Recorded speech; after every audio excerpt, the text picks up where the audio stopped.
welcome. So today we did a little bit of switching of gears. You know, we were going to continue and wrap up our dragon on the castle situation, this situation right here. But as you guys saw on Discord, while trying to get him on the castle, his flimsy little arm with a big old wing on it started to twist. So we have a bit of a crack on there, which causes his arm to twist a lot more. But we're going to do something cool with him. I have on the way for tomorrow, arriving is a 2-part epoxy style clay. Now you take the two of them and you mix them together, you sculpt what you need to sculpt, and then it air dries. So that's, you know, the biggest reason why we didn't go with an air dry clay is because of the size, detail. It took us many streams to get that done. So using an air dry clay wouldn't have worked, you know, for this epoxy thing. But because the dragon is already done, I'm going to experiment around with it, you know, see how thin I can make it before it breaks, and then end up reinforcing his arm there before we put him back on the castle. And then he should be good to go, and we can resume that section. So I'm like, what can we do in the meantime? You know, so kind of came up with this idea. Well, it's kind of like, you know, continuing to move the project forward, and that's transferring the 555 timer circuit that we made. We tested it. We had a lot of fun making, plasma streams and things. And, you know, we're going to have to do this anyways at some point and transfer it onto a PCB so we can fit it in the castle. And I'll bust the castle out here for us to kind of strategically think about where we're going to put all these components. But first, let's get an electrifying start. If you remember the last time, the light bulb was a lot smaller. And I wanted to demonstrate something to you guys that's going to kind of like affect how we're going to put this PCB together. But before we do that, I got to say hey to Dave Beck, of course, the first one here, already knowing it's about dinner time. So he's posting up his chicken legs, fire and music, you know, best things ever. Some music, little campfire, and barbecue. Can't beat that. That's like the triple combo of like doom in a good way. So I have everything kind of set up here, and you know what? For starters, I think I changed my mind. You know, I'm allowed to do that from time to time. I'm gonna leave this box out here. It's for this light bulb. This big one, the glass is very thin, so it's really fragile. I already broke one, you know. So the Amicus, my orange tabby, was helping me with the wiring, and the bulb was not in the socket yet, and so he decides he's going to, you know, clear the table off for me, which he does. He just flicks everything on the floor. So I'm going to unwind this guy right here, and I'm going to carefully put him inside his little box. I'm going to go home. And I'm going to hook this guy up again, and let's fine tune the frequency to get these streamers going. And we're going to compare these streamers with those streamers, because the idea was to kind of get like a big light bulb that would look really cool on top of our tower. So that's where that one comes in, and I think we can do some cool fine tuning. So I'm just moving some stuff out of the way, and let's get this circuit kind of wired up again. So if you remember, and I'll give you guys a much better view here.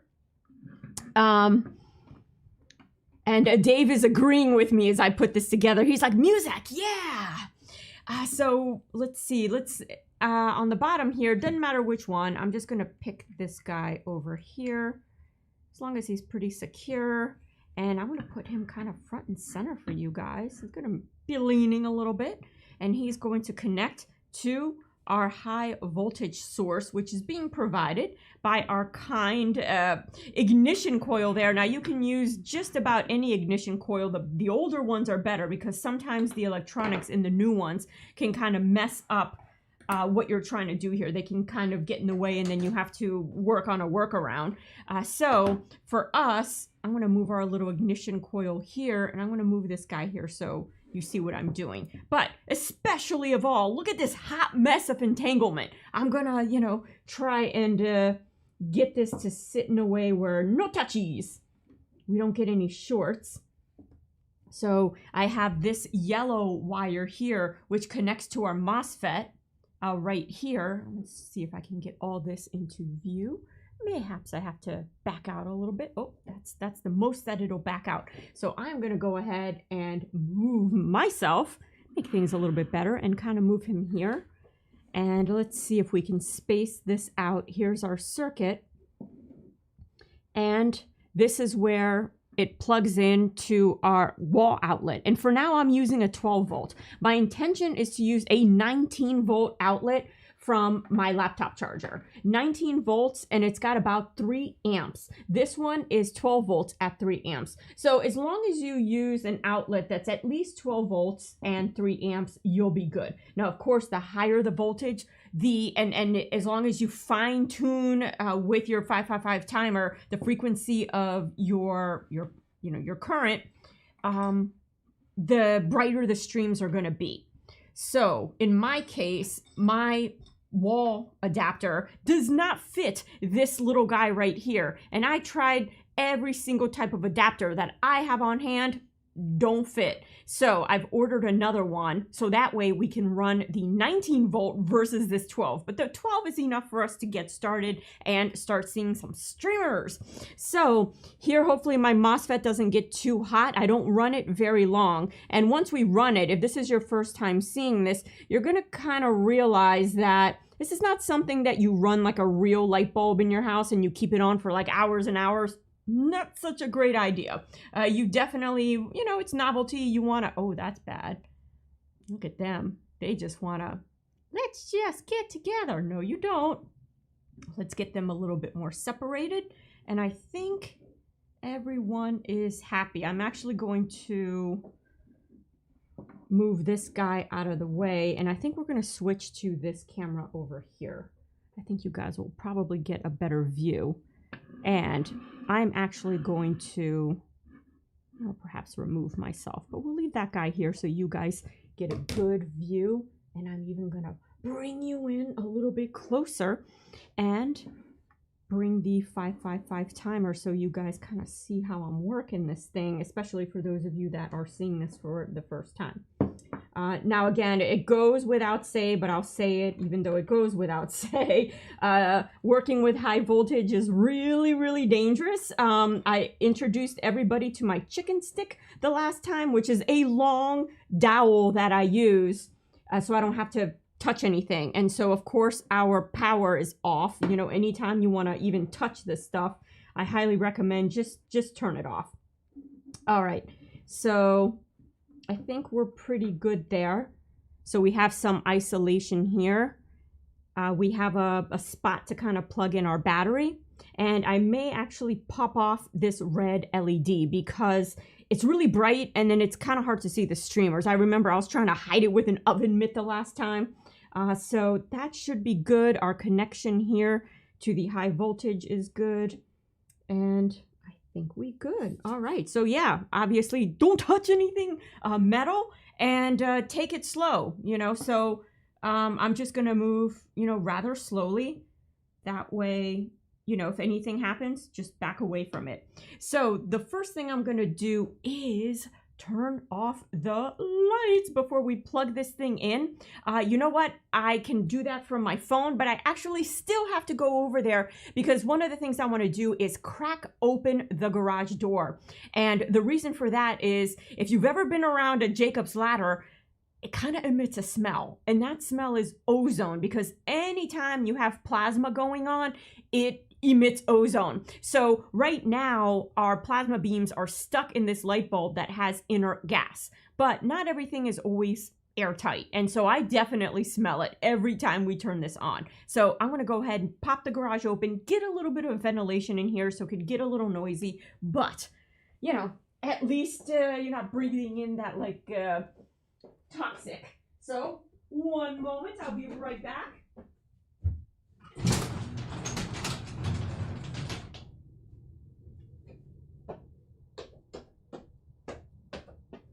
All right, so it might get a little bit noisy, from the outside noise and things, but let's turn the garage lights off, shall we? And I can do it from my phone. Oh, look at me fancy this time. So let's see here. Where'd it go? it's probably going to be the last one, isn't it? Let's see here. Oh, yes it is. And there we go. So the garage light is off. Now, all I'm going to do now is turn off these studio lights there. So for those, I still have to get up. And let's see what we got going on here. All right. Oh, it's getting chilly on my legs. It's getting chilly on my legs. All right, so to get this started, oh, the garage light is on. That will go off on its own in a bit here. But in the meantime, that's going to allow us to kind of get started. I'm going to take our potentiometer here and toss it all the way down. And I only run it for a little bit at a time, only because we don't want to burn out the MOSFET gets like really hot. So there we go. And the purpose of the MOSFET is to take our to take our current, which is pretty low for the 555 timer. It's not going to have enough juice to really turn our light bulb into plasma or, create the plasma streams. So in order to do that, we amplify our current using that ignition coil. And so the MOSFET takes the oscillations coming from the 555 timer and translates it to our ignition coil. And now the purpose, what we're trying to do is match the oscillations, the frequencies. So that way they're in resonance. And then that's when you get those perfect, like really cool plasma beams. So let's, I'm actually going to manually turn off the garage light because it's not turning off. It takes a bit.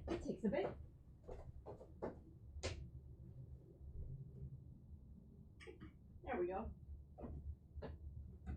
It's one of those on a timer, and we still have some computer screen, but I think we should be good. If I have to turn that light in the back off, I will. So we have our, get our power to our 555 timer going first. Oh, I budged it. There we go. So you see the light, and I'm going to go ahead and plug in our situation here. And from this point on, no touching. I'm going to back off and put my glasses on. So keep an eye kind of here. You already see a little bit of dancing going on. And I think I will turn off this light over here. There we go. We got a bit of computer light. You can see the reflection of the computer monitors.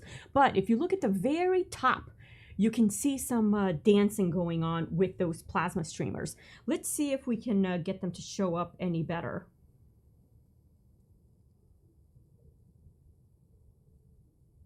And I'm so slowly turning the potentiometer because the point is really fine. It's a very, very fine point, and it's very easy to miss and blow by it. Now, if we were pumping more voltage via the wall adapter, the streams would be a little more potent.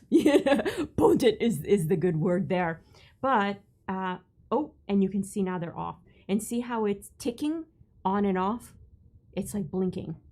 So now I know, I usually find that it's right around this point that you get some good streams. So I'm continuing to turn that dial clockwise.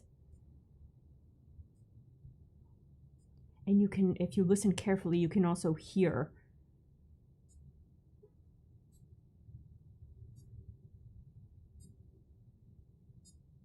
The pitch is getting higher.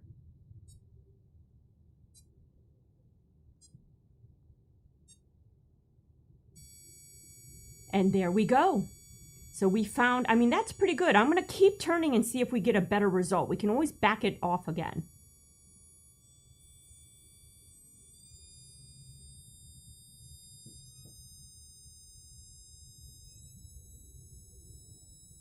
That's looking pretty good, guys.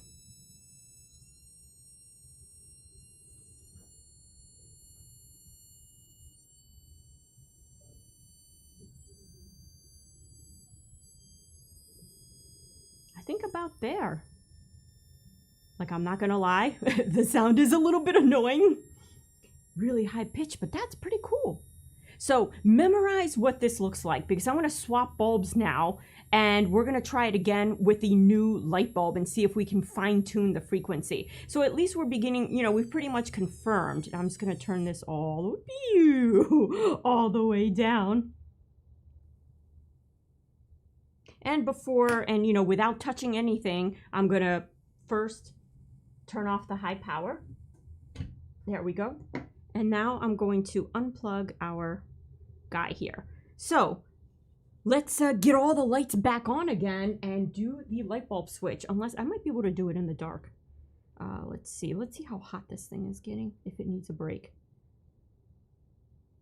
I think it can handle another round. So I'm gonna go ahead, and you see how I'm all like chicken? I'm like the biggest chicken. So Dave is asking if my t-shirt is from Forbidden Planet. It is not. It is actually the Bride of Frankenstein shirt. And it was not planned. You know, we're doing a high voltage project. This was not like originally planned. And as I was setting up, I was like, oh my gosh, that's so cool. I happen to be wearing a Frankenstein. So what I'm going to do is just kind of, oh, that screen is like annoying.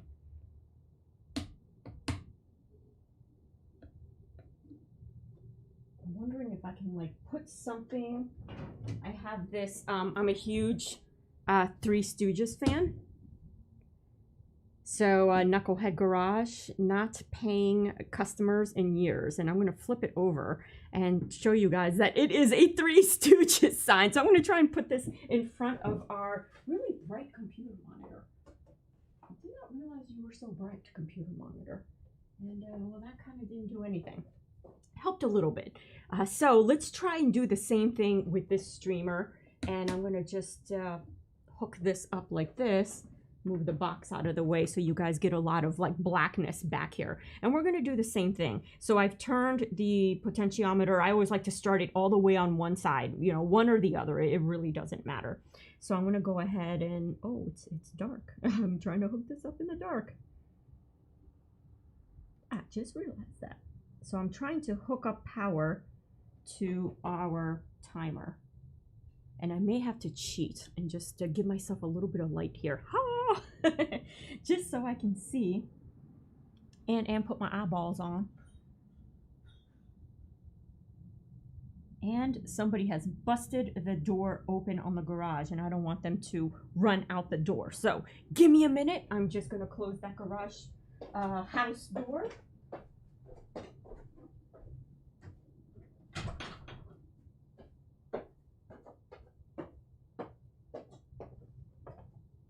All right, and with the garage door open, this one back here, I can barely smell anything. So it doesn't, you know, as long as you kind of ventilate a little bit when you do this.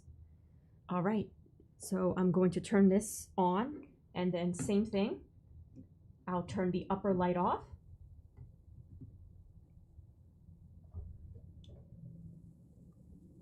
There we go. We're back in the dark. All right, let's see if we can do this. Now, looking at it, I don't see anything yet going on. So let's see if we can, oh, I have an idea. I am grabbing a paper towel and I'm gonna hold it.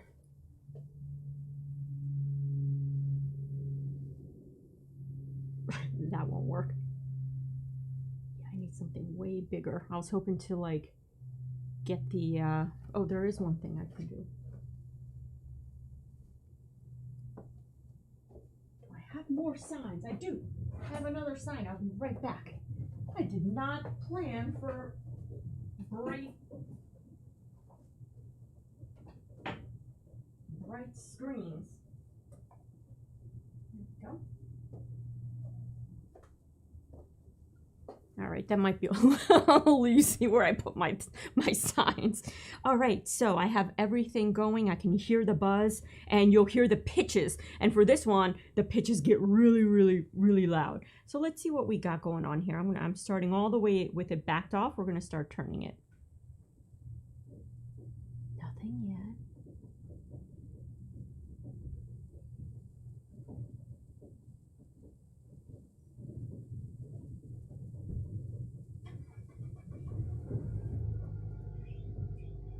All right, so same thing. Here, you should start seeing some blinking. And let me see if this is better. Oh, that's much better. Yeah, that view is way better. So you see that it's pulsing right now. Very, very faintly. So let's see, I'm gonna start turning it. I'm still turning it. And it's right around when we pass this pulsing that it tends to happen.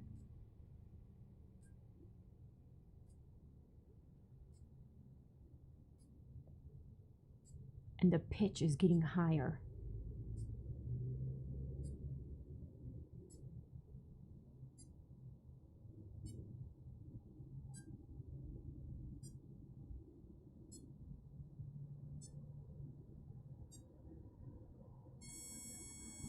All right, so we have some streamers. They're not like the other one. So I think for this bulb, I'm backing it off to get very close to that point where it's pulsing. Because it's a tiniest of micron of a nudge is enough to like put it past its point. And each light bulb you try out is going to be different. So that's why the potentiometer is so important, because it allows you to just kind of cycle through different resistances.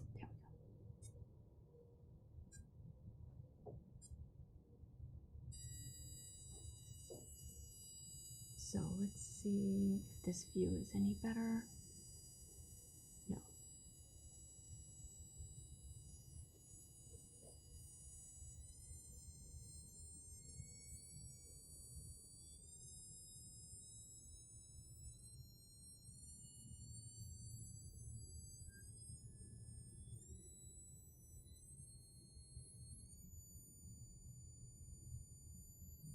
Okay, I am getting a little bit of streamers, but I don't think you guys will be able to see it.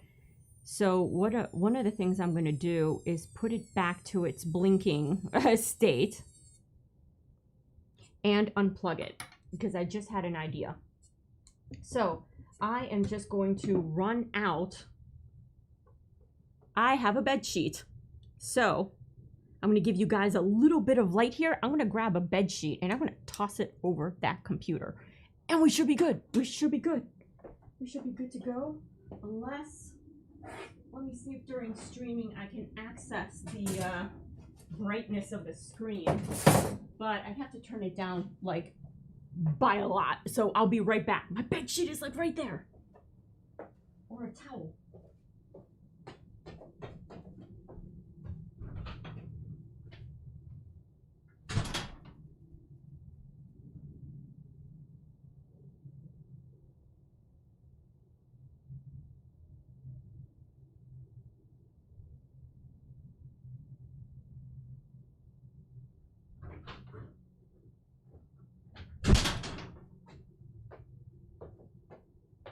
All right, so I got some pillowcases.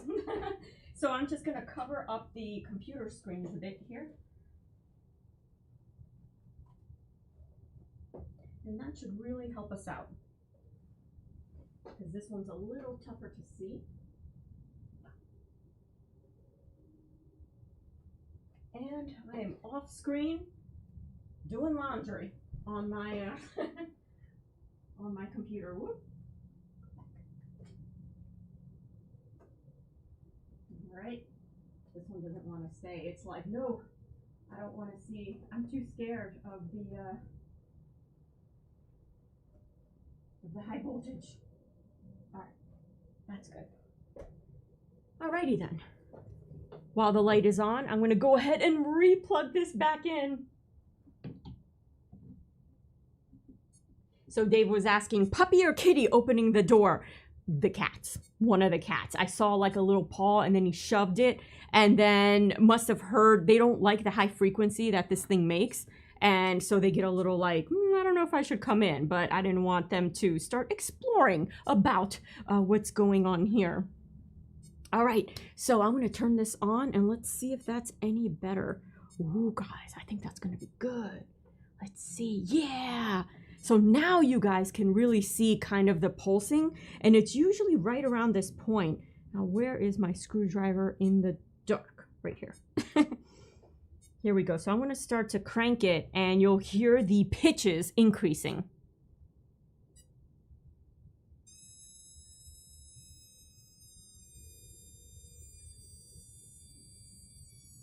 Now, I was only able to get this thing to plasma, like give me a good beam one time. And then I've never been able to find that point again. And so I'll do it for a bit, let the MOSFET cool off, and then do it some more.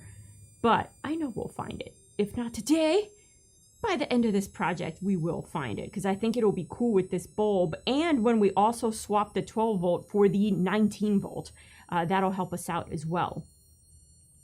And again, every light bulb is different. I've tried a couple different incandescents. I find the one that we did first, that one just goes nuts really easily. And it's very forgiving on the frequency you use. You can turn within, you can be very sloppy with your turning, and it kind of stays with the streams. This one and another one that I tried are very picky. You have to find this like perfect resistance number where it'll stream. But it will stream. You just have to sit with it and turning ever so slightly. And even like a midge turn is enough to be too much sometimes. So, and I can definitely smell some stuff. But it's not too bad. Now it's like getting really high pitched. All right, so we got a second. All right, so we've reached the end. Now, through that, I didn't really find where it's oh, okay. So to my eyes, there's some cloudiness, that you may be seeing where it is streaming. So the globe has kind of like a bluish cloud, and the color of the stream is determined by the inert gas used inside your bulb. So depending on what it is, you can get more redder, yellower, orangier. But most of the time, you're going to get these kind of purple blues, which are really nice, and getting into some orange if you really pump the power. Now, I probably would not go above 24 volts, on something like this. Let me go ahead and power this off to give our MOSFET a rest and power it down. And now what I'm going to do is turn on the garage light and shut the door because it's a little bit cold. And I think the garage is... There we go. Let there be light. So, but not too much light. All right, so let me close the garage door where we can warm up a bit, right? Yeah.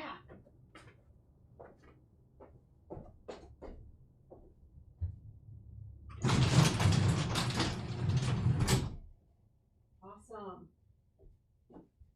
Oh, let me turn off that light. And I'm taking my laundry off the computers. I'm gonna get this laundry off. There we go, so I can see, make sure we're not down or anything. All right, so as you all saw, the oh, let me turn on the studio lights so you can see the table a little bit better. And two, we got to do a smart light for these two as well. That would be cool. And for effect's sake, I'll go ahead and turn our little blue, our fun little blue light. We can pick a different color per stream. But okay, I got that guy off. So you saw how much more difficult it is to get this one to light up. But I've also noticed that the number of, I call them nodules, and I'll show you what I mean. So let's disconnect this from this situation right here and kind of move it. Oh, our little ignition coil is a little warm. Not too hot though. Kind of surprised. Not too bad. So yeah, this is something that if you make a lamp out of it, it's for kind of like novelty. You show your friends and ooh, it's cool, and then you shut it off. It's not something you want to run for hours. So I'm going to give you guys an overhead view here and bring you in to see if I can show you the difference. Oh, that's a good view for what I'm trying to say. All right. And I'll bring the other light bulb out as well and see if I can put them side by side. But starting with this one, you can see the center glass tube, and then you see what's almost like a spider web of filament. And the filament has, it attaches to that kind of like outer ring. So there's 1, 2, 3, 4, 5 attachments. Now the streamers tend to come out of those areas where the filament attaches from the center rod to that outer ring. So there's 5 areas where you can get those streamers to come out versus a bulb like this. And let's see if I can get it to focus. Ah, that's perfect too. You can see that it's got 1 and 2 nodules. I'm just going to call them nodules. And so you'll notice that the streamers come out one of each of these nodules. Now, of course, if you pump enough power and you get the frequency just right, from that one stream, it actually branches off like lightning, you know, onto the rest of the bulb. So the fact that you only have 2 is not that bad because it branches. And once we go up to the 19 volts, this thing is going to have some orange coloration in it as well. So it already at the 12 volts looked pretty beautiful. It really did. I mean, this one is definitely the easiest bulb to work with, and this is your standard incandescent that you can buy. This one, I've only been able to get it to stream one time. And it was for a brief second as I was passing through the frequency that it needed. I passed through, I was like, oh, there it was, back off. And then I could never, ever find it again. So sometimes rather than inching it, you know, or inches too much, like microning it, sometimes just do a very slow continuous sweep so you can get kind of an idea of where it is. Also, I don't have an oscilloscope, so you're just kind of going by visual, you know, indication as to, you know, how close you are. So for this bulb, let's bring out our castle to start planning out how we're going to get that circuit onto a PCB board and potentially where we're going to put all this kind of stuff. So let's see here. Let me bring this over. Hopefully you guys were able to see at least some of the lights in the streams. I know that other light bulb was way easier to see. So we have our castle here, and I'm just going to turn it around, and you can see this is the side where the dragon is going to go. And I kind of have this PCB board here, but we may or may not use him, we'll decide. But this is an area that I cut out that we can either store the electronics in here, or we can store them kind of like out in this area and build like one of these huts. We can build it out, you know, kind of over here, you know, and then hide the electronics that way. So I am still kind of on the fence as to which way I want to go with this. And so let me give you guys, put you guys over here where you can kind of see, and I'll back you guys on up to give you an idea. So I have a couple options for PCB boards, little ones, and I'm just going to go ahead and disconnect all the wires from our breadboard here so we can also compare what we got going on. So, ooh, it likes the breadboard more than the castle. So this is a very tiny circuit. And for this, I'm going to lose the red. If something stops working, obviously the first place I'm going to go is to the 9-volt battery. So the 9-volt battery will power the circuit versus the wall adapter powers the ignition coil. So you need 2 different power situations. And I'm debating, the 9-volt is too much for the LEDs. So we might do another like switch just for the LEDs. So that way you can run your lamp without having to run the plasma globe. And that'll be nice because that you can run for hours. That's not going to mess anything up. And then when you kind of like want to fire up that plasma globe, well, then you can just flip the switch and there it goes. So Dave is saying, I remember the big bulb working better. I wonder what changed. Nothing really changed. I think it's just I had better luck at finding that frequency. I swept and I just got it. You know, it was like magic that night. You know, this night it's like, I don't want to. It's Friday tomorrow. I'm already partying. I'm pre-partying. You can make me work? I don't think so. Yeah, so being a little lazy tonight. That's why I still want to go with this lamp because I know we can get it to work. We did before. And I think it's going to help when we up to 19 volts. Also, I will prepare a spare MOSFET and heat shield, you know, so we can do more testing. But let me grab this guy off of here. You can see kind of like it's a little big. It's probably a little too big for our structure, but I'm going to go with it. And this is why. I purposely kind of built these buttresses. That's probably the wrong word, you know, but these kind of fins coming out, because what I want to do is create a cool rook that is not going to touch the light bulb, just so we can change it if we have to. But this works on a dead one too. So it's going to claw up, kind of like a claw, somewhat like a rook, but more kind of like claw looking, and that'll kind of take it up to the light bulb and not make the light bulb look so huge, you know, because it'll in essence act as an extension of our castle. So there'll be more castle, and this won't look so ridiculous, you know, right now, because probably something like this size for the castle looks a little more, it's a hair on the small side, but more anatomically, you know, correct for what we got going on. But I'm throwing that out the window because we're talking about magic, people. You could do whatever you want, you know, like look at how big one room is and little the other. So like our wizard can like grow and shrink, you know, he's got those pills, he's got those magic mushrooms like from Alice in Wonderland. So he's got all that covered. He can just like shrink around and all that on the castle. So a couple of things that I wanted to point out, and let me get you guys over here. I need to bring that thing closer. So Dave is asking, what is the pot size? So the pot size is the same as last time. It's a 50K, 50K pot size, and the resistor is a 1K resistor. Now, off the bat, and I want to bring you guys in even closer if I can, and I want to shift this here and shift this here out of my way. There we go. So if you're looking at this circuit, this is going to go away. Let me get like a pointer. This is going to go away only because it's going to emit red, or even if I swap it out with a white or a whatever, it's just kind of like, it's great to have as an indicator that the circuit is on. That's great and all, but I think if this ever stops working, we're going to know the most likely culprit, dead battery. But the battery in our case will almost never be dead, because I probably will only hook it up to a battery, play around with it for a little bit, and then raid the battery for other projects. You know, nobody gets to keep their components, you know, except when I put it on the PCB board.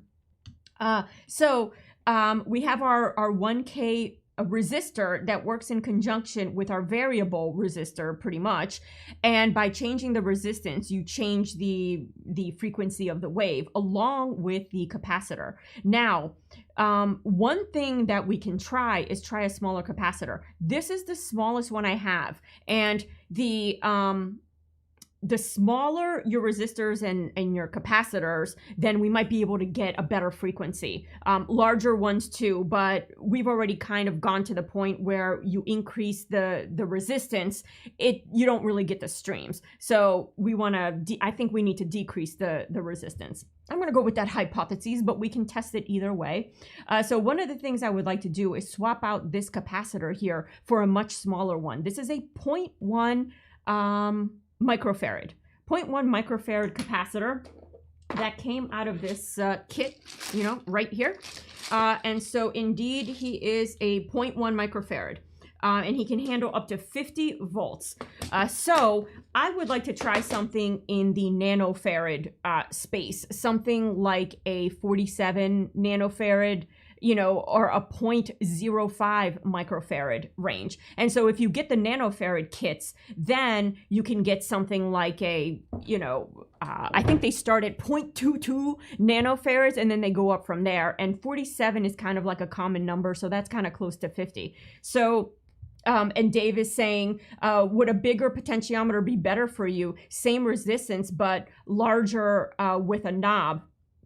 So I know which ones you're talking about, rather than these like little tiny where you're sitting there like that. Yes. So I have those coming as well. So that's another thing that I wanted to try to do as well. And we're going to leave some room for experimentation.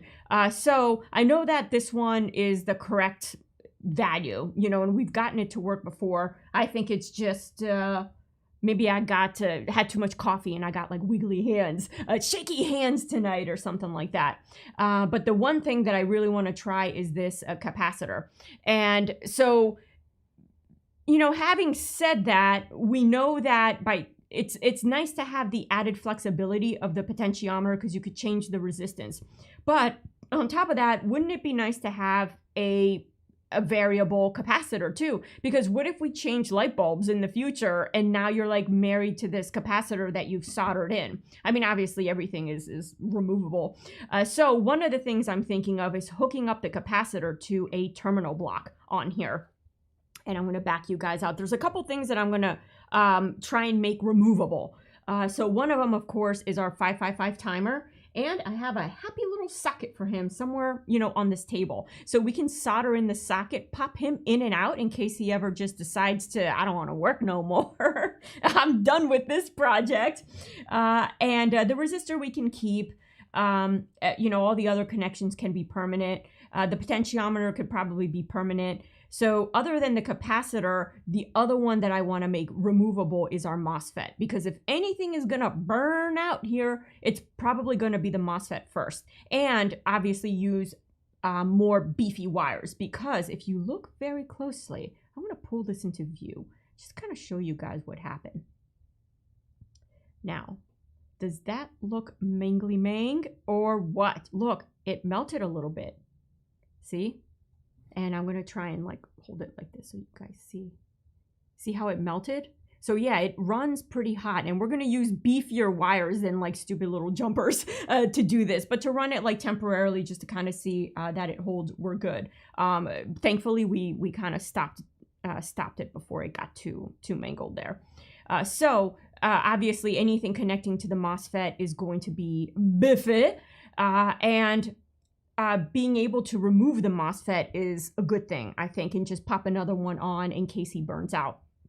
So we do have potentiometers of all sizes. I can go up to 100K if I want. The nice thing, though, we might debate and maybe make the potentiometer removable as well.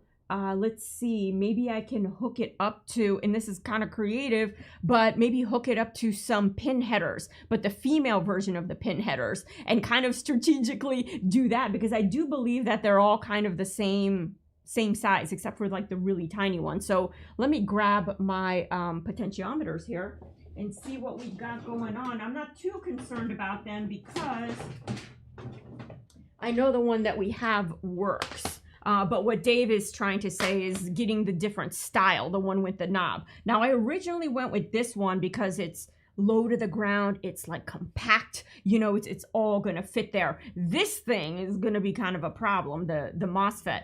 So let's see, we can go with like, they're all the same size. They're all going to have the same issue. So I also found going at it with a flat head screwdriver versus a Phillips also gave you a little bit more control. But I think we'll figure that one out. And then once we set it, no touch.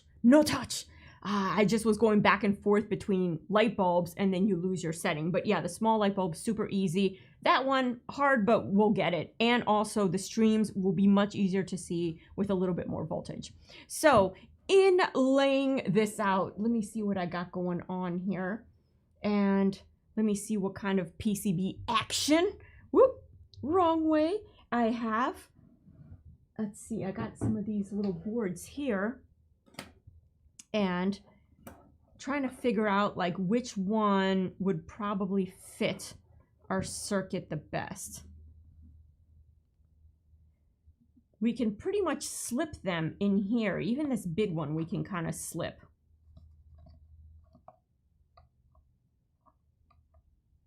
And if I kind of move to this camera right here, you guys can kind of see what I'm doing. I'm trying to figure out, should we mount him in here like this? And then I can have the MOSFET kind of like popping out a little bit. And it's okay, we can make some kind of cool cover enclosure or leave it open because that MOSFET does get hot. So I'm debating whether to even put him in the tower because we are going to have a top. on here. So the only heat escape that we're going to have is through the holes that I have for our little huts, you know, for their LEDs and things. So will that be enough? I don't know. We may end up maybe wanting to mount it out here because it's easy access. And then for our ignition coil, I'm going to go ahead and grab him. Maybe something like him, because he's so small, he actually might be able to fit in here. And I'm going to put him from the top, and what's it getting tangled on? Like that.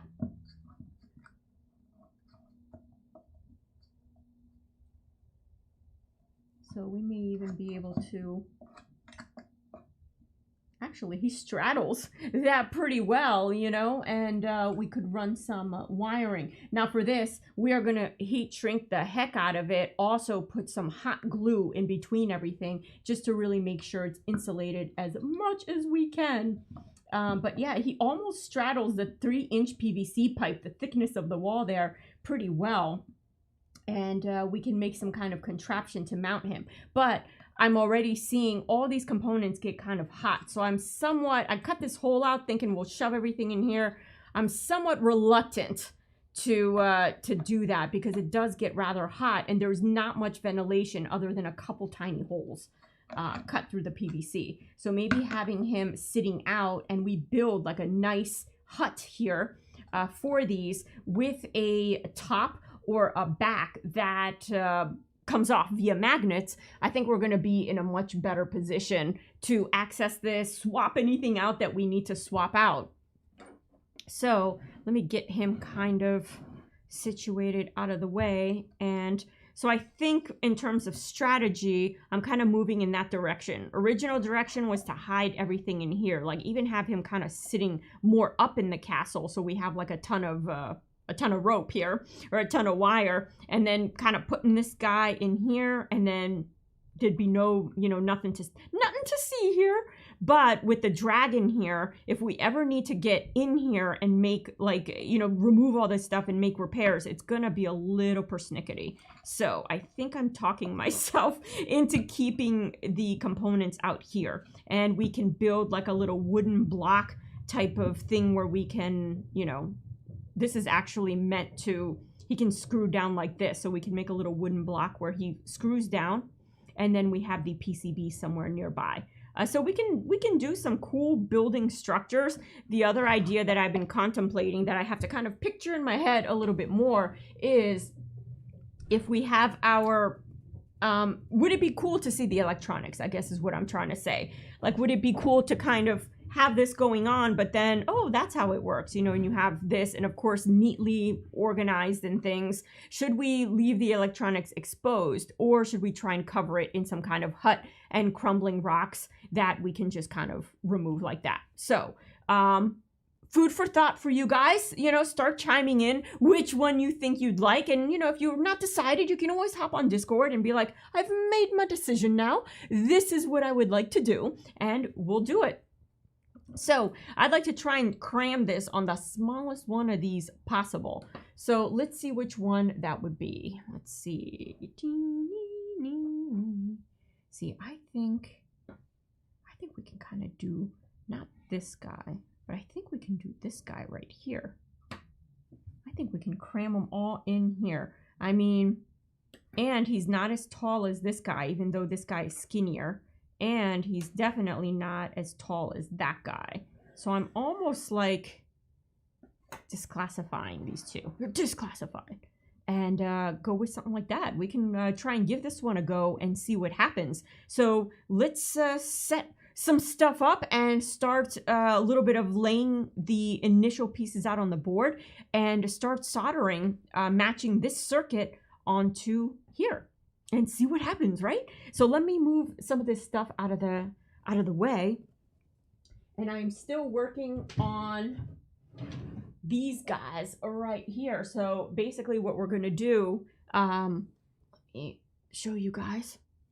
So these are gifts for 2 people that I'm trying to send out. I have 2 of them. Each of them, when I fire up, does something else different, like, you know, wrong. In a not a good way, you know.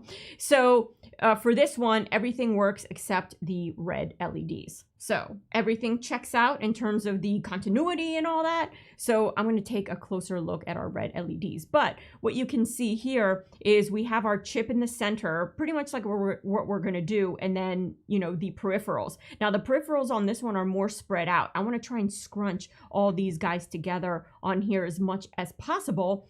And some people prefer to use like solder lines like this one to connect components rather than wires. I kind of do a combination of both. If I have to do a long run, I prefer to do it with a wire.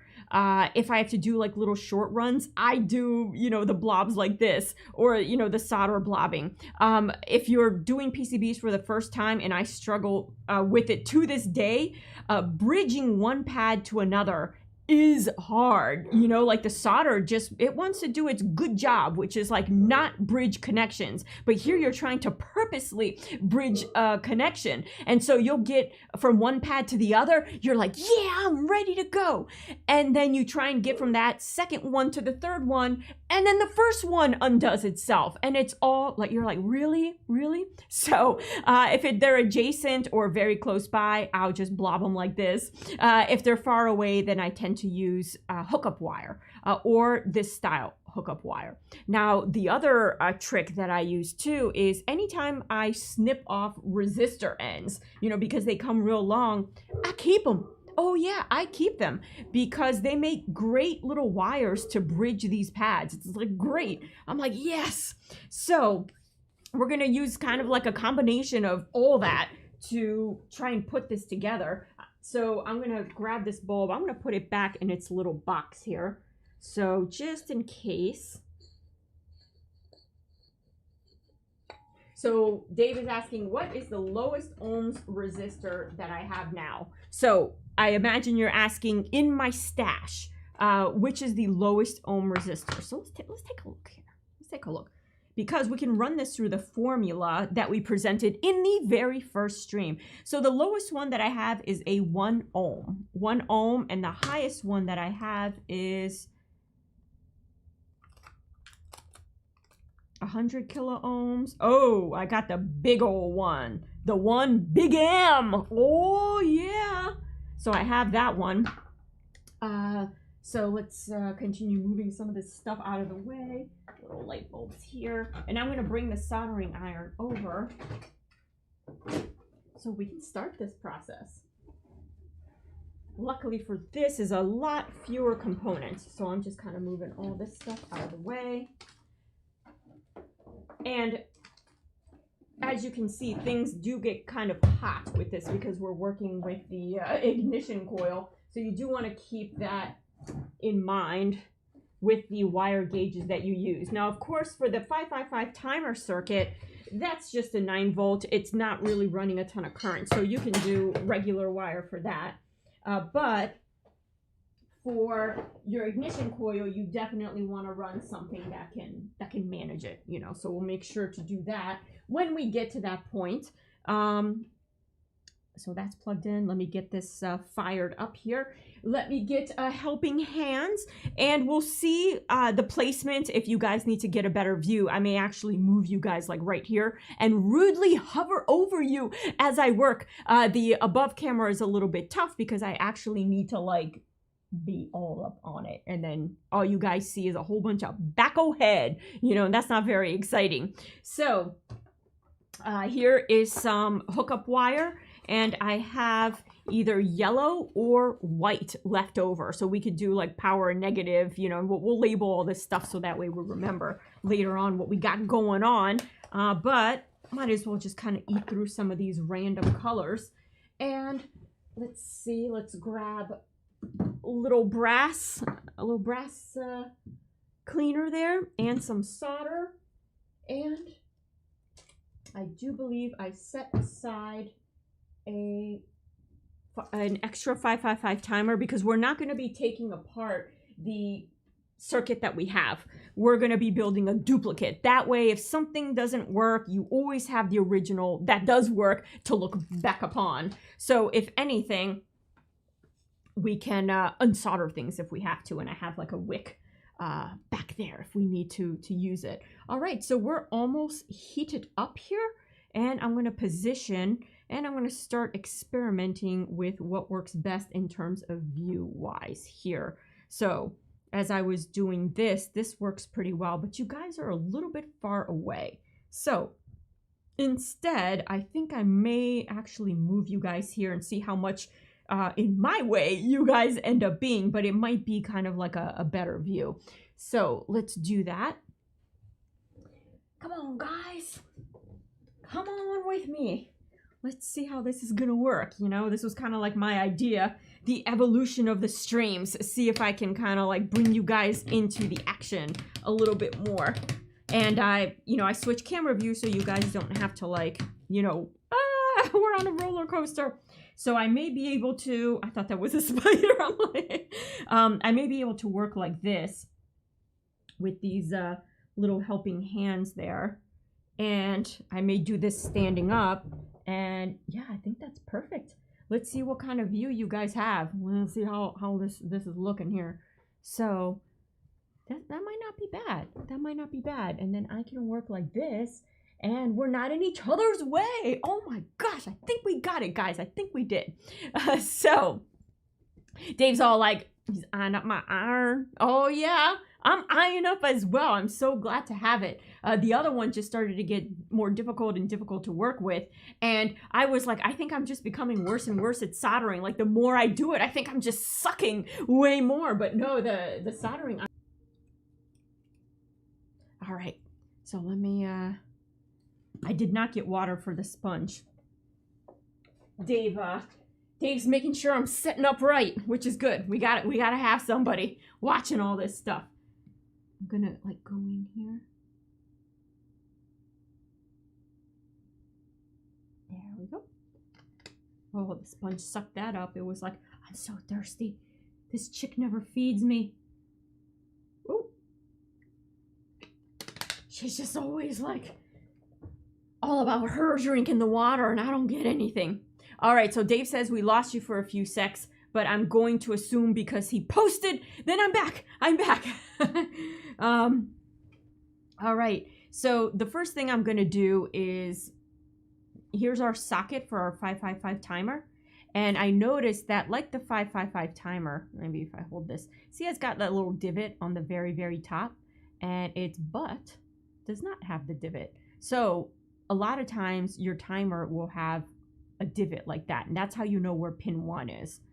So our timer does not have a divot, but he's got, oh, that's good. See that little dot? So you know that's where pin 1 is. So I'm going to try and orient these two where the divot is on top like that and pin 1, and then they'll just kind of, he'll go inside like that. But we're going to keep them off for now. And so I think we're going to make this the center, the star of the show, and that's looking pretty center to me.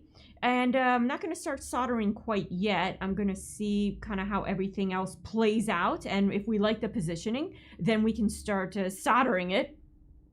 So let's see. Looks like the connection is still good.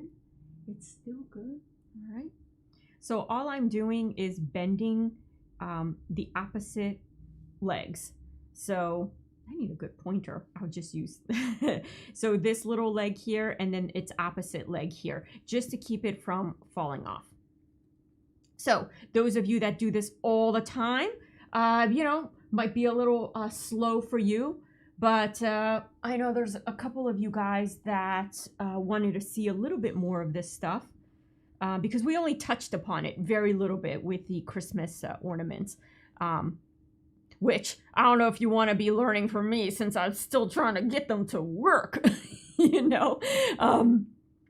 So we have our guy centered there, and he's pretty good.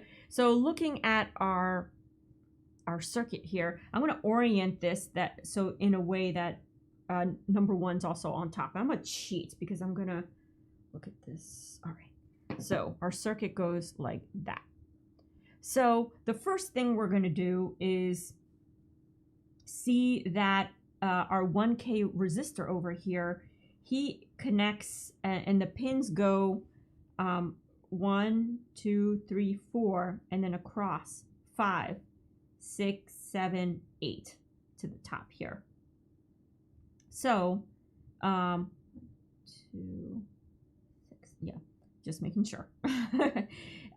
So we see that I'm just looking at kind of like the big stuff. We're not going to deal with these two because I don't want the light. So knowing that this is pin 5, 6, so it looks like we need a resistor that connects from pin 7 to pin 8. So let's mimic that. I'm going to get a 1K resistor here from my little stash.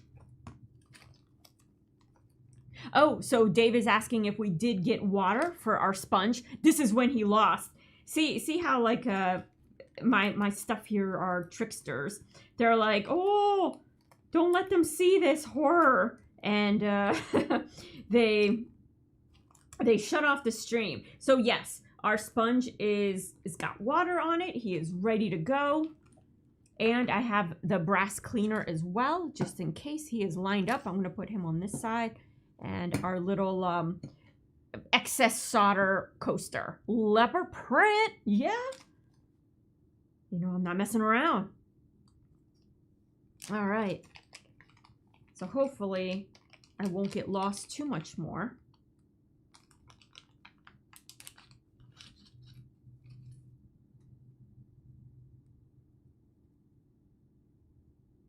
Now this is a different brand of 1K resistor because the lines are, but some of them are thicker than others, the way they print them. So let's get our little, this is 1K, right? Yep. Double checking like that. That's not too bad. And so again, I'm going to go ahead and just bend his leads.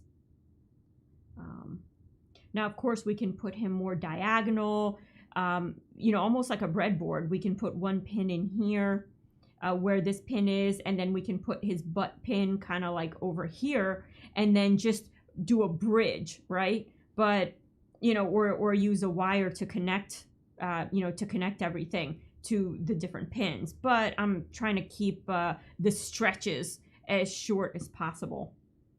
So, and again, we're just kind of laying this out. We might decide to move things around, you know, later on if things are in the way. Dave, looks like we are still having issues because he keeps saying arg, and our chat did get disconnected, but it looks like we're back. We're back. It keeps telling me my stream strength is good. It lies. It lies. All right, so we have this guy taken care of. Now we need a place for our MOSFET. So for our MOSFET, I'm going to put him on a terminal. And he's got 3 pins. So I have a box here of terminals. Oop. And I'm going to use this 3-pin guy right here for our MOSFET. And while I'm at it, why don't I pull out a 2-pin guy for our capacitor so we can swap capacitors in and out. Now,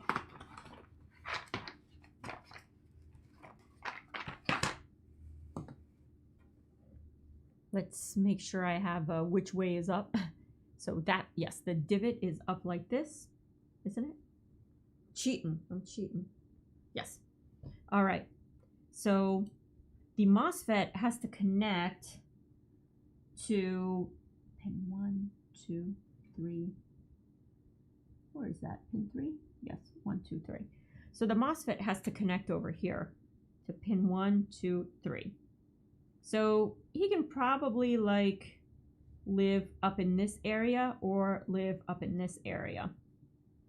So maybe he can live up in this area.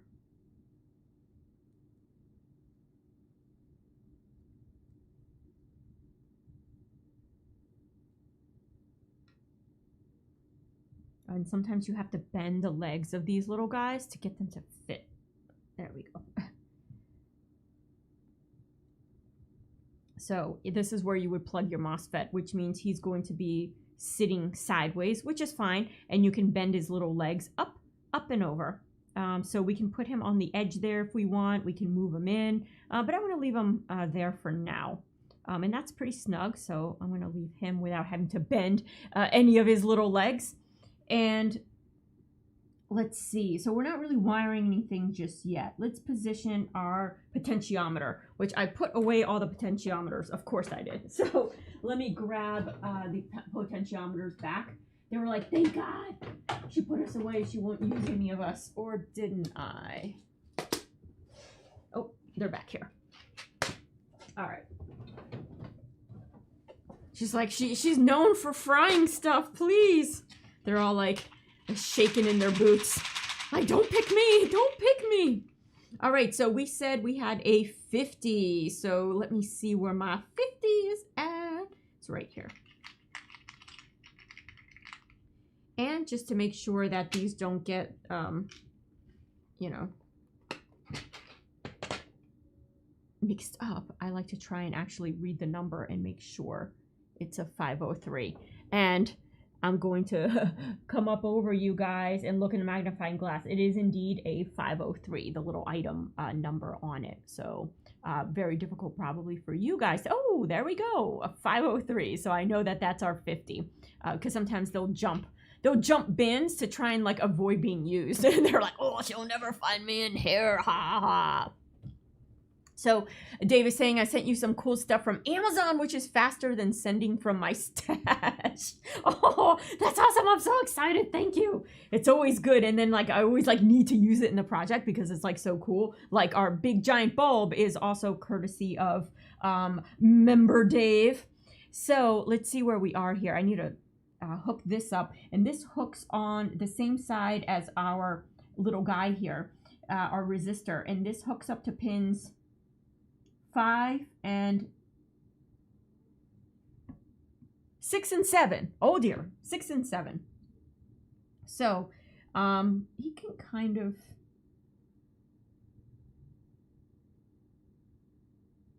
I should probably not put him so close. I'm getting adventurous now. Maybe I'll put him kind of here.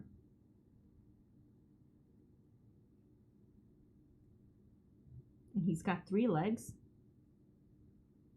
So you're going to use the middle leg right there. And you're going to only use one of these 2 outer legs there. So the webcam is a little bit in and out of focus, but it'll rest there. And so one of the things that I'm going to do real quick is see if I can lock the focus of this webcam right here. And so I'm just going to go into the stream and switch it to our camera there. And let me see what I got going on. Let me go into its settings and see if there's some kind of like autofocus that I can just remove.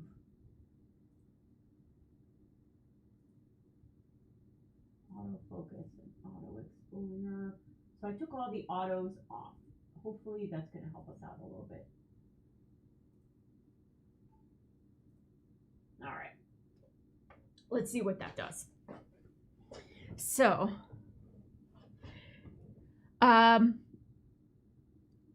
Dave is saying that I found a really cool variable resistor that gives one a lot more adjustability. 50K ohm variable resistor. Nice. So what we might do is not solder this guy in. Maybe we just kind of keep him there as a placeholder, and then we can look at what Dave has sent and, you know, give that a try, you know, even if we do like a little mini stream. So we're going to go back to it, you know, as we put it together. So we can get the rest of this stuff is pretty much, you know, we got to get on there anyways. And the capacitor, so it's not auto-focusing, but it's gotten a little bit dark. Well, that helps a little bit. There we go. So the capacitor is going to be swappable. So we have to find a place for him with this. So we are getting the main components. You know, we're going to do a placeholder here because we don't know how big this new potentiometer could be. And if we decide to use it, he might take up more holes, you know. So I'm going to put some of the bigger components out on the sides like that. We have this guy. I might move him out, you know, he's kind of like, you know, ridiculously close. And it's not like it's going to shrink the PCB. I was thinking maybe I could like cut it, but I don't think I will. It's so tiny to begin with. I'm being overzealous. So the next thing we're going to do is figure out this capacitor. The capacitor is hooked up to, I gotta like cheat a little bit here to look. The capacitor is hooked up to 1, that looks like 2 to me. Yeah, 2. So I'm gonna put the terminal on, where's the capacitor? There we go. So he would hook in there. So we want him to kind of be there. Oh, eyes, don't fail me. I'll put him there. And maybe I'll just kind of like bring him in 1, 2. That way they're all kind of together and happy. So he needs to go to 2. Yeah. So, and then the other part of him goes up obviously to ground. Now this is an electrolytic, so his polarity will matter. But if I end up the nanos, that's, I don't know, that might be a ceramic, I don't know. I have to look at what I ordered, but then polarity would not matter. So we got that guy. So as long as one of these pins is on number 2, and then you'll wire the other one to ground. So I'm just going to kind of line it up for my eyes like this to make sure it is on pin 2. All right, so we have capacitor, MOSFET, potentiometer, either this guy or the new and improved. And then we have this 1K resistor, which I think maybe I'll just kind of move him out of the way. And let me unbend his leads. And he's going from where to where? 7 to 8. So from this pin to this pin, these two we need to connect. So maybe I will kind of jump a wire. There we go. He can just kind of hang out there. Kind of out of the way. And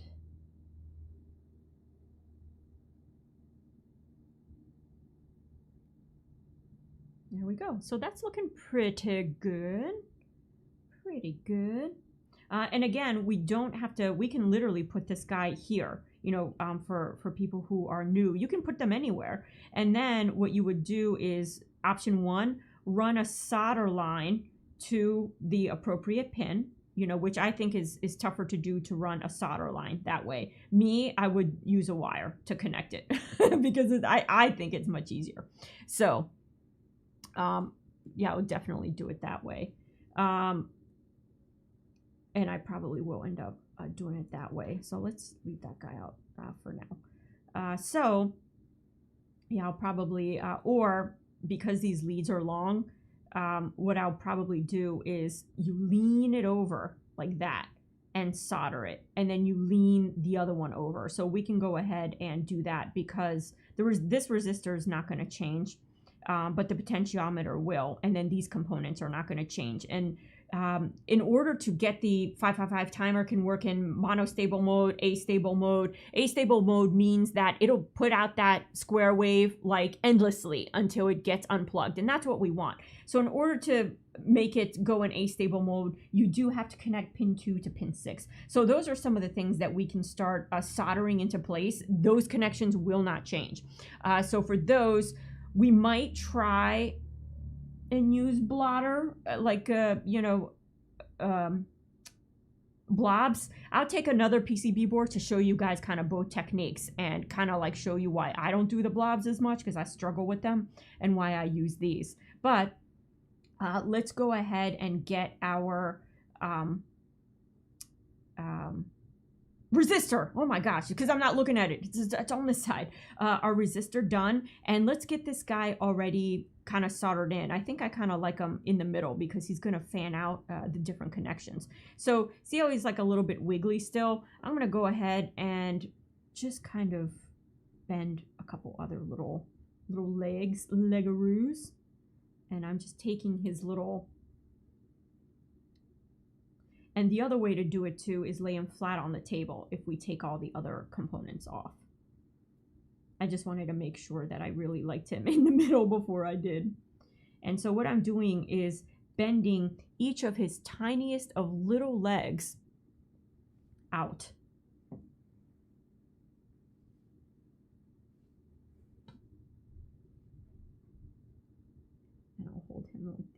So he's got these tiny little legs, and I'm bending them out this way and out that way because that's kind of like where the connection is going to go anyways. And so it forms a good little soldering spot, a soldering point.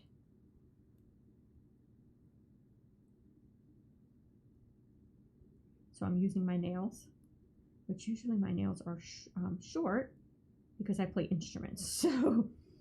So these are nicely bent. I'm going to do the same with this. And these little legs are very tiny. Sometimes microcontroller little chips, their legs are a lot longer. So you have a lot more to bend. There we go. And one more. And I did pull out a tiny, tiny little pliers. Oh, here he is. This little red guy here. Because he's just being persnickety. There we go. He was leaning the other way. All right. So you see that we got a lot less loosey-goosey there. And once you get kind of one end soldered, you should be good. So I'm going to put this guy on my helping hands and then kind of reposition for you guys. So let me get that done first. And get him held in place. Oh, wrong way. All right, we're already starting off pretty bad here. All right, so I don't know about you guys, but I could see these little legs here. I could barely see them. So we'll see if I solder the correct thing, you know? I'm just trying to see how oh, that's what's in the way. Okay. So let me see if I can move it in a way that I can see and you guys can see. Bring that closer to you guys. Kind of experimenting with shooting this thing. Or maybe I just don't use it for now. There we go. And I get myself out of the way so you can see. All right, so we're going to be soldering this little row of legs here and this little row of legs here.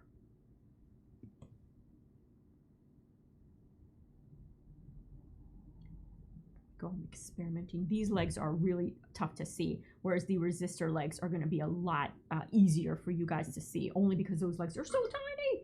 All right, so I'm just going to give my soldering tip a good clean because it's been sitting there for quite some time, just hanging out. It's like, we get into this or what? Oh, I have the chisel tip.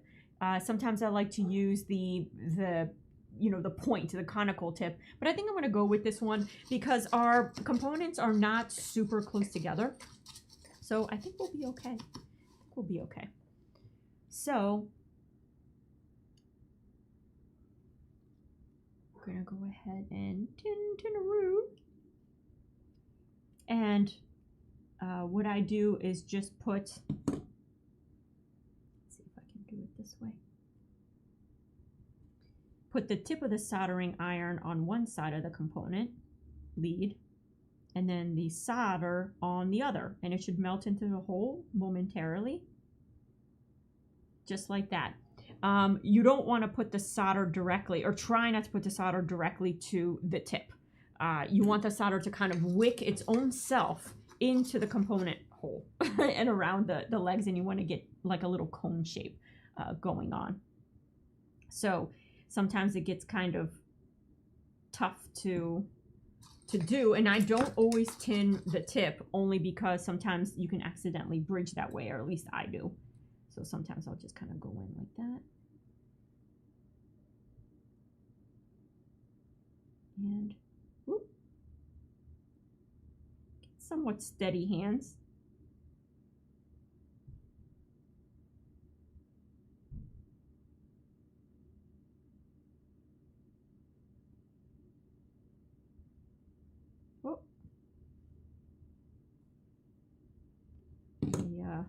Kind of anchor my arms a little bit better. I'm moving around too much. There we go. You just need a moment of stillness, which sometimes I can't even get it. All right, so Dave is saying he is sending some variable caps. Oh, we're about to get all fancy up in here. Some variable caps. Will they fit in my little 2-terminal prong, or should we not put the terminal prong until they get here? Like, I don't know how big your terminal caps are, but if I could fit them in the removable, that would be great. Plus, we'll make another circuit and test all that out.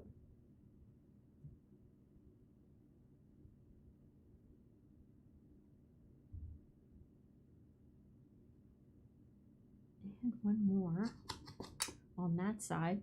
And he's saying it's a bit larger, but I think you have the right idea about the parts spread out. Yeah, I was going to put them all together and then... See, that's why I like breadboards are so great, because you can really just kind of figure out what you want to do. And of course, I did it on the full breadboard. Whoop, I did it on the full breadboard, which is like ridiculous. You don't need a whole full breadboard for this thing, but it's what I had lying around. All right, so we have all 4 pins there done. You can see like little globules, little cones sticking out. And I'm going to go ahead and do the ones on this side now, kind of the same way.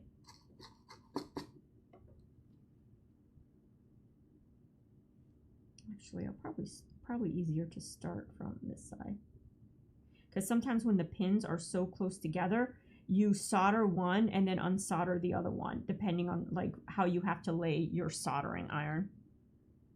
So once you kind of get the hang of it, I'm kind of talking as I do this, so once you get kind of like your groove, you just go from little hole to little hole rather quickly. You know, but when you're blabbing away, you get kind of distracted. All right, so that's kind of our blobules. Now again, most of the projects we do here are, and he's like nice and tight on there. Most of the projects we do on here use the breadboard. We seldom move off the breadboard face. The biggest reason being that we rob the parts when we move on to the next project anyways. You know, we have a little fun, everything works, we cheer it, and then it's, you know, everybody does double duty here. You don't just like get to work on one project. So this guy's in. Let's get him on the resistor here. So I'm going to put him back.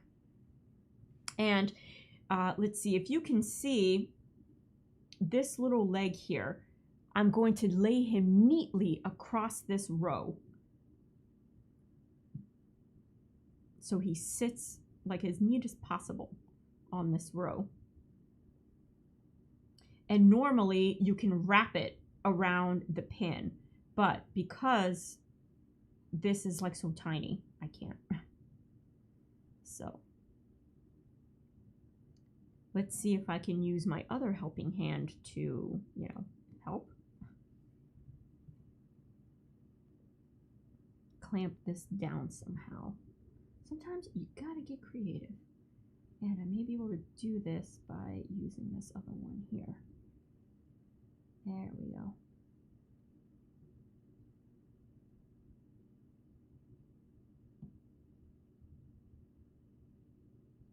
So this is number 8 right here. I'm using my solder to point. We basically want to solder this wire to here. So first we're going to solder this wire over here. That'll anchor this in place, making it much easier to then solder this to here. So you don't necessarily have to drag a whole bunch of solder all the way over here. If you solder this point and this point, they're connected via this wire. So, and of course, if you're using bare wire like this, you don't want to cross another bare wire over top of it. So again, for the resistor legs, I tend to do them for somewhat short runs like this, so you don't run into that problem. But let's get him kind of tacked into place. And I did the whole, like, let's not autofocus, and it's like not really well focused. Oh, that might not be bad. All right, so I just need to back you guys on up a little bit. So let's get that one done. All right, I had plans to like solder all this on, but I don't know. I'm kind of like, oh, got tape. Yes, we'll tape it on. Dave's got a good idea. Let's see here. Where is my masking tape?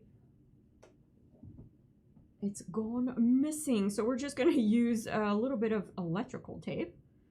Just ironic since we're doing electricity. My big old roll of masking tape. I might be using it for something in his house. So let's use just a little bit of this tape to kind of hold him in place. Dave was like, the struggle is real. Knock it off. Knock it off with the struggle. All right. So let's get that first end in.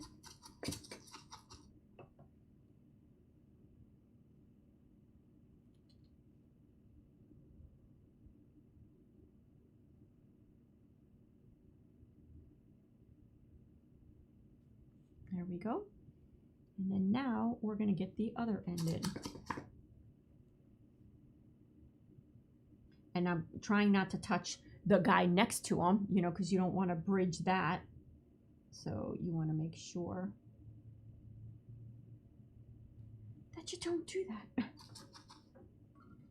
All right, so now I'm just going to let that cool a little bit. And while that cools, I'm actually going to run to the computer because I am just not digging this blurriness. I don't like watching blurry video, and I'm sure you guys don't either. So, there we go. It may have to autofocus.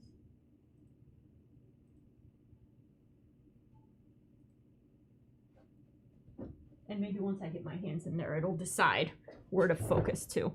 All right. That might be a little bit better. It'll stay in focus a hair more. All right, so let's take this tape off, and I'm going to put the tape nearby over here on his other claw. Just like that, just so we have them kind of like handy.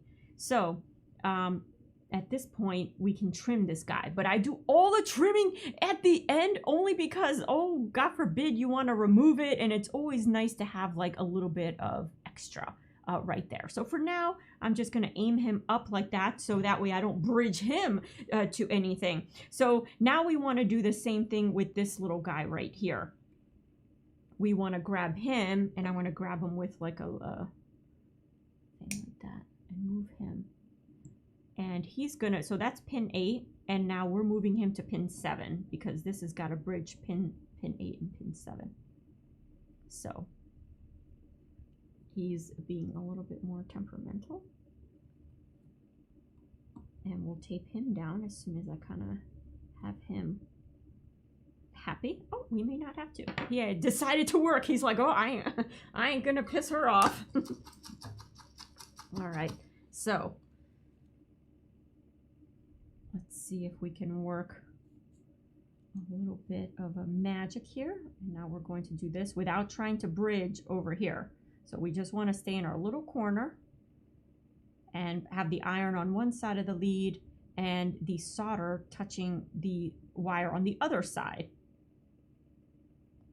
So you're not necessarily touching solder to iron.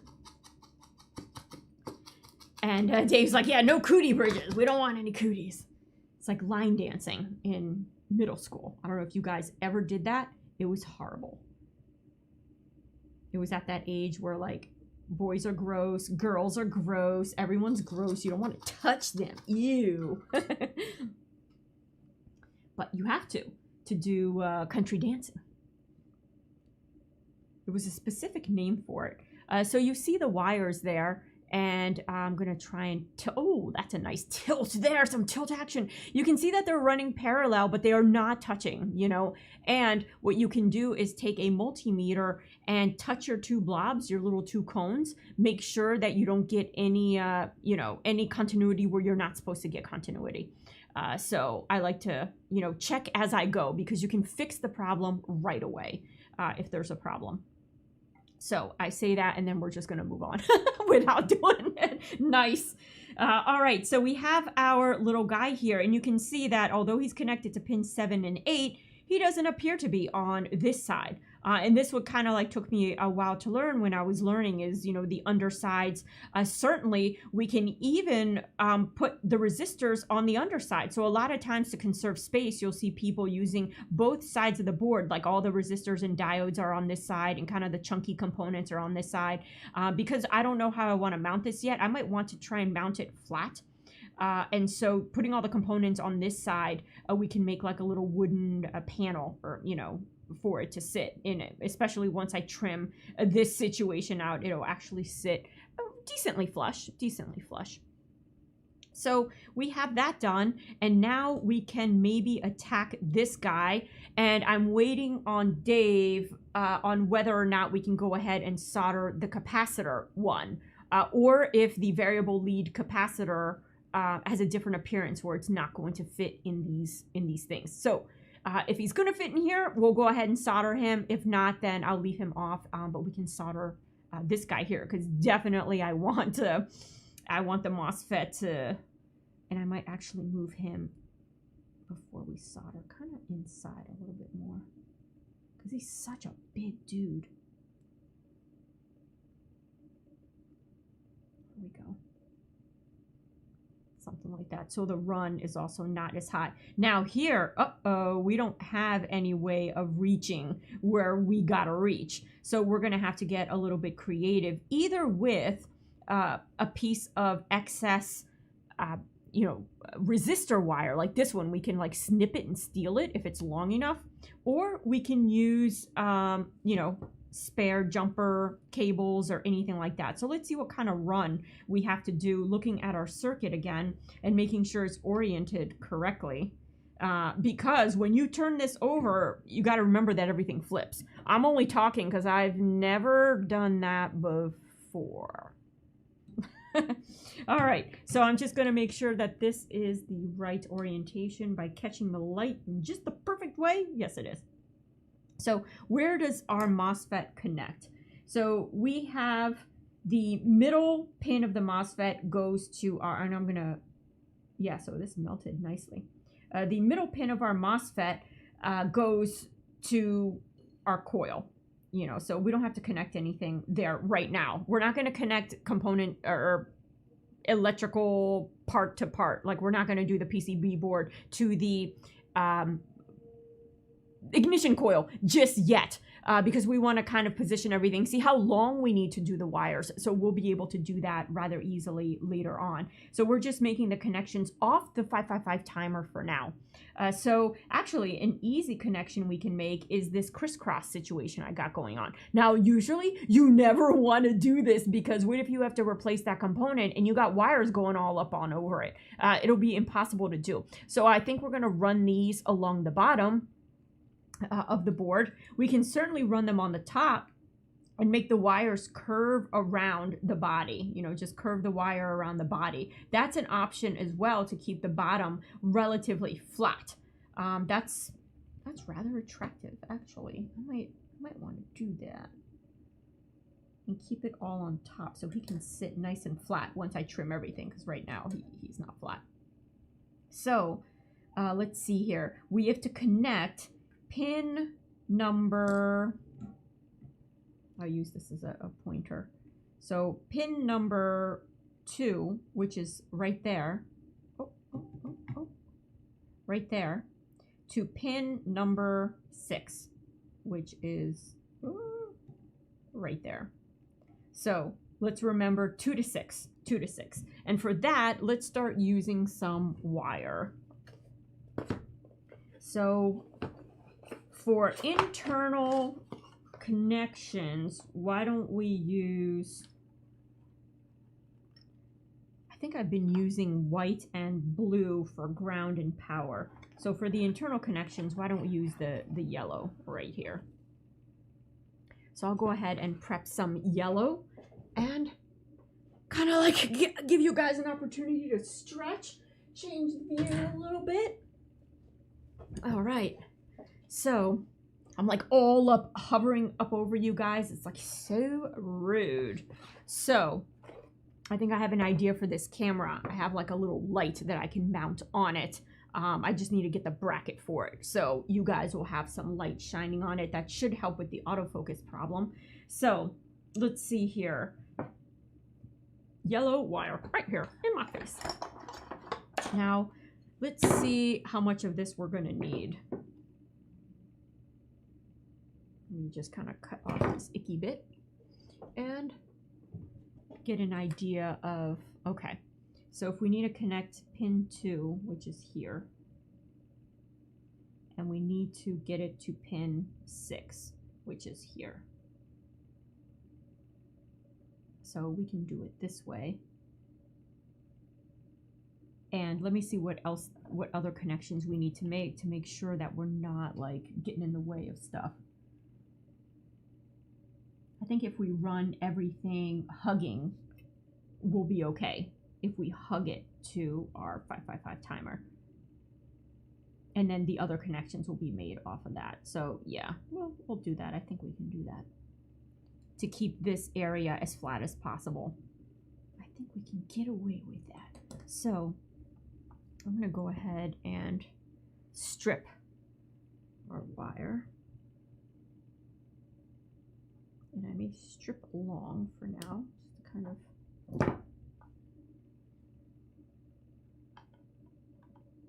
Now sometimes you can get this in the hole. If this doesn't work, I may actually, why didn't I use the jumpers? Yeah, I think I may opt to do that. But yes, if you twist really well, and then, yeah, let me do a little bit more. I may actually switch gears and use the jumper instead of this, because the jumper is very, very bendy and very flexible in terms of allowing you to do whatever the heck you want. All right, so instead, we're gonna go pin 2 and see how flexible that is. It's like awesome. 2, and let's get that soldered in first. And because it's a jumper and it bends really well, we're just gonna bend this right over the pin we need it to connect to. And once it does that, we'll bridge that connection, which is nice. So let me get him kind of held up here. And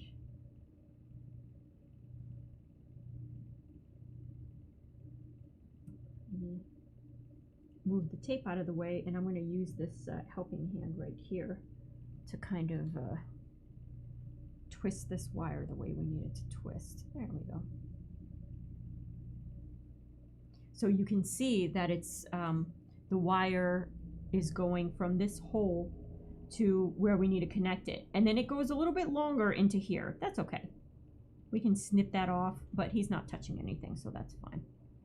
So I'm just going to move him a little bit more so he's further away from the other hole. There we go.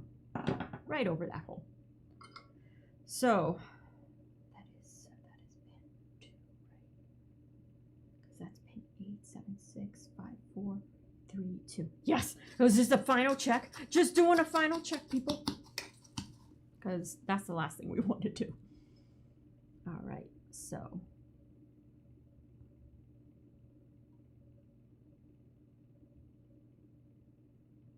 I'm soldering first where the wire enters. Oops. Hold the iron in the right place.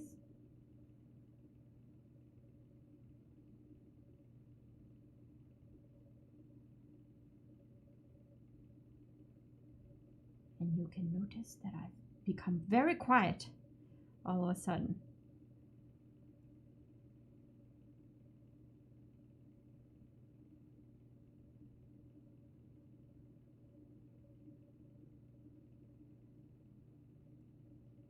I'm in an awkward position, but I think I can make it work.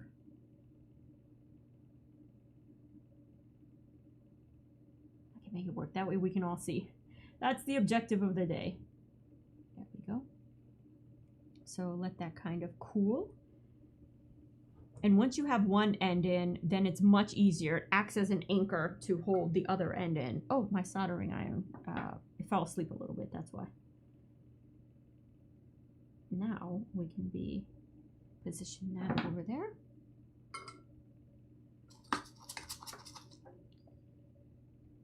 And do the same thing. So here you want to be careful with the connections that you have going on above and below. So sometimes, like, I'll try and be as strategic as possible and leave the soldering of the other legs for last. Sometimes they're all in the way because now you have components when you leave it for last. So it really depends on the project.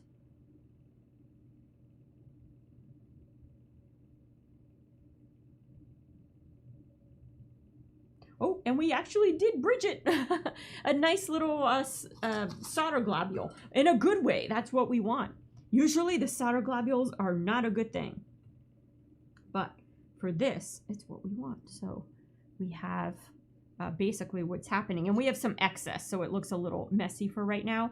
We have our wire came in. Oh, let me back it on up. See if it'll focus. There we go. I think it's the shine too. It confuses it. Yeah, the shine definitely. So we have our wire came in through this hole and it exited this hole, or it didn't exit. It came in through this hole and it's touching pin number 2 on this hole, and it's soldered together there. So now we're going to touch this to pin number 6.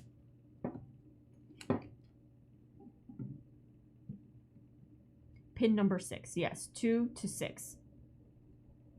So we're good there.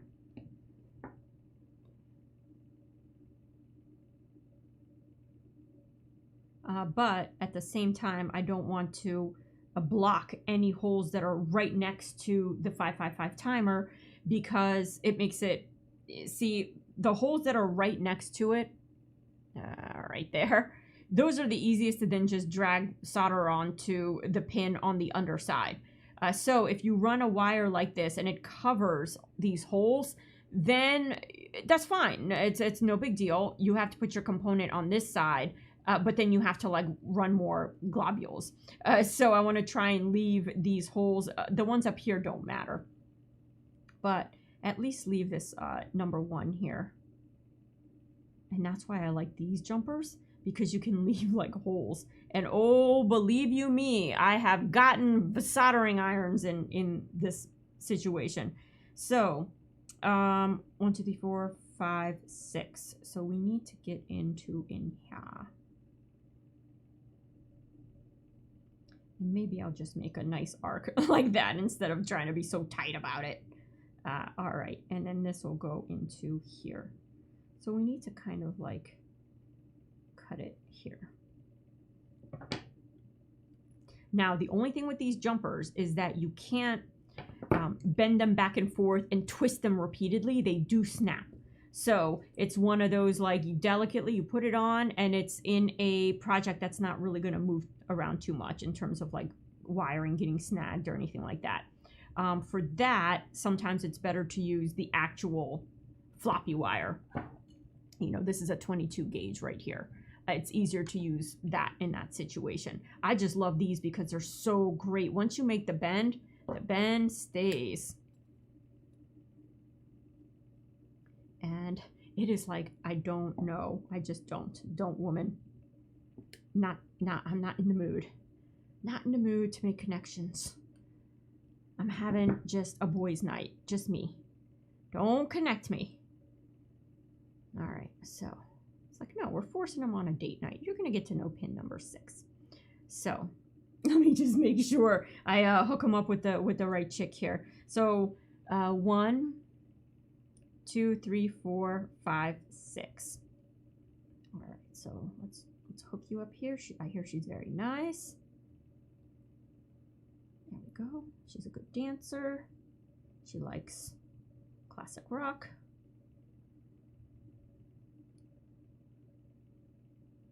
Go in, say hello. All right. I'm going to bust out my tweezers here. Not tweezers, but this. Sometimes, you know how it is. Gotta give them a little boost. You know, a little Jack Daniels.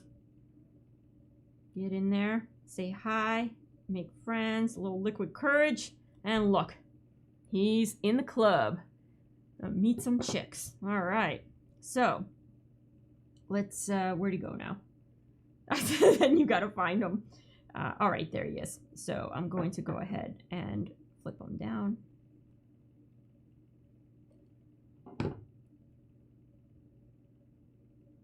There we go. And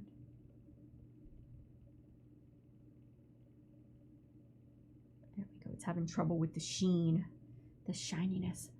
So we have our our wire coming out here, and we're going to now connect him to pin 6, which is over here. So he's going to make a one-hole jump.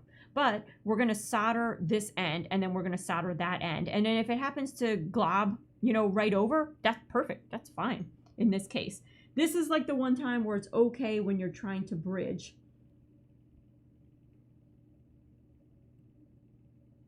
And I'm just making sure that he is centered exactly on the hole. Not too much to one side, you know, not too close to this guy here, and not too close to this guy here, or else you get a nice bridge. Gotta be a one ladies man. There we go. So let's get him all soldered up.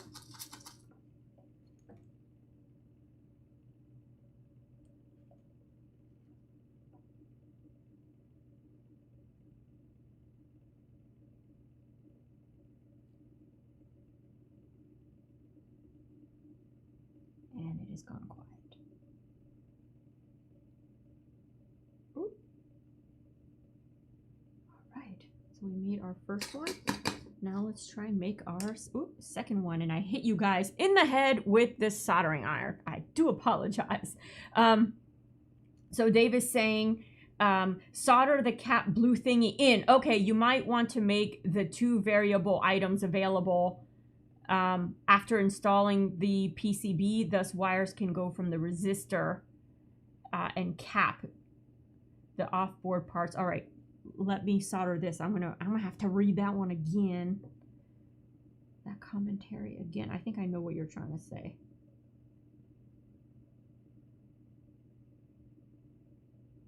There we go. So we got those guys going. All right. Not so bad for someone who doesn't do this quite often. All right, so let's see what Dave is saying. He is saying to go ahead and solder the cap blue thingy in. All right, so we can solder in our 2 pin terminal, blue terminal in, where we can pop in and out the capacitor. Either the one I have, the 47 nanofarad I'm gonna get, or this variable cap that Dave has in store. I can't wait to try that one. I think that's gonna be cool. So, okay, we'll solder that in. You might want to make the 2 variable items, which is the potentiometer and this variable capacitor that we're going to get items available after installing the PCB. So what I get by that is that where this PCB finally ends up in our castle installation, it'd be nice to be able to access it. So that way you can swap these things out or change the values. I'm going to imagine the capacitor works a lot like our potentiometer, where you can just sit there and be able to get a tool. Now that's going to change things because say we decide to switch up the light bulb, if we mount everything in the tower, it's going to be a pain in the butt to, you know, wedge a little screwdriver in there to change the potentiometer. So it may kind of support our theory that we might want to put everything on the outside of the castle. That way we can access it all. So that's what I'm understanding. Those wires can go from the resistor and cap. Dave is saying the off-board parts might also include the MOSFET. I think I see what he's saying. So he's saying to keep the capacitor and the potentiometer completely off the board, like just keep them completely off, and run wires from the board instead to these individual components, so that way they can be mounted in a place that we can access. So option 1 is to put them on the PCB board, mount the PCB board not inside the tower, but outside where we can access everything and it's all on the PCB board. Option 2 is put only permanent components on the PCB board, hide the PCB board inside the tower, but then leave these other elements accessible outside the tower, like the potentiometer, the capacitor, and the MOSFET. Those are the 3 things that we're worried about. So from the resistor and cap, I missed a D earlier. Yep, got me. Okay, so by got me, I'm assuming that I'm understanding correctly and that what you're proposing is put only the permanent stuff on the PCB board, and then everything else is going to be connected via wires elsewhere outside the castle. That was our option 1. Option number 2 is to keep it on the PCB board and just put the whole PCB board outside the castle. But in any case, we can continue soldering our other connection of our timer where the 2 pins on the timer are also connected. So that's 2 connections that we can get out of the way before we make these decisions.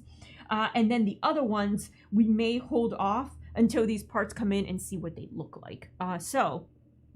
And how they act. We should do like another trial run with our light bulb and really decide what setup we want. So option 1 is Dave's vote, which is to confirm, put only permanent items onto the PCB board.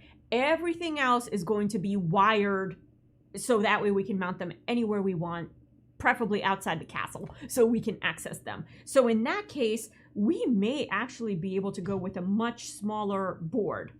So this is actually kind of the smallest one.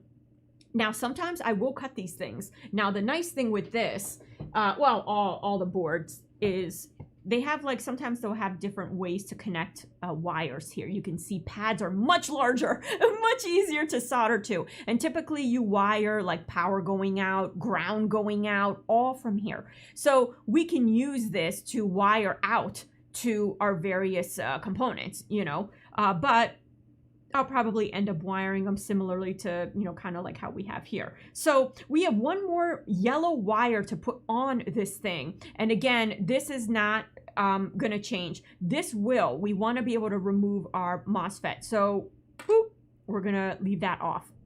And we're going to try this option 1 idea of only having the minimal stuff on here, mounting it inside the castle, because most likely we're never going to have to worry about it. The only thing that we're going to maybe change is this, but again, this light bulb is not going to be turned on constantly. It's just going to be kind of a fun novelty thing. Haha, we had fun. And then you turn it off because obviously you don't want to leave it unattended. Somebody could, you know, touch the wrong thing and get hurt. We're obviously going to insulate everything, but you never know. Like, it's pretty, they might stick their hand on it. If you're running too much voltage, like anything above like 12, it can get hot. It can give you a, you know, a little bit of a tingly shock.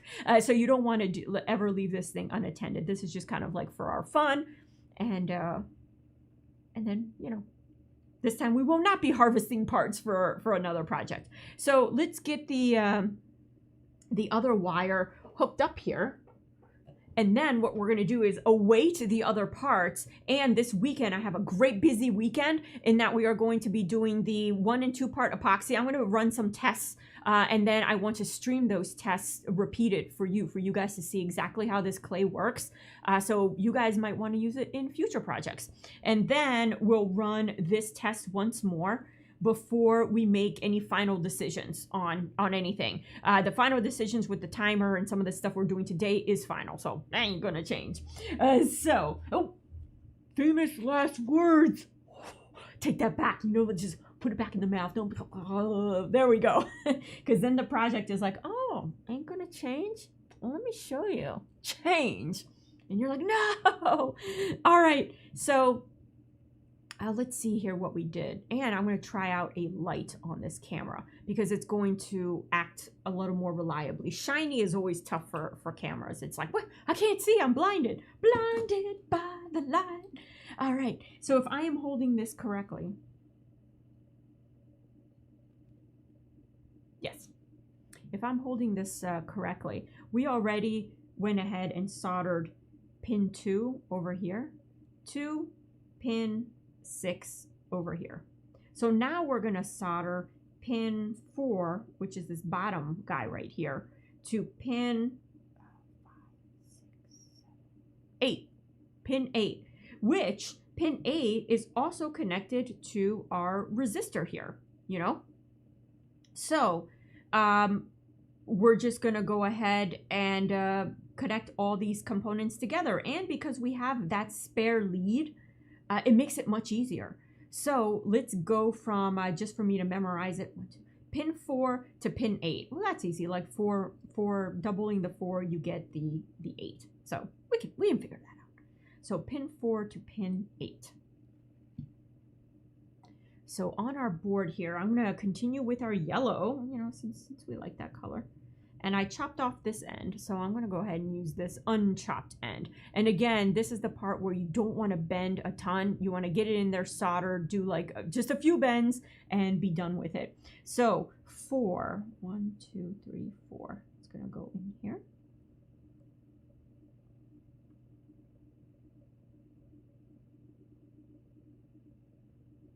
And let's turn him around.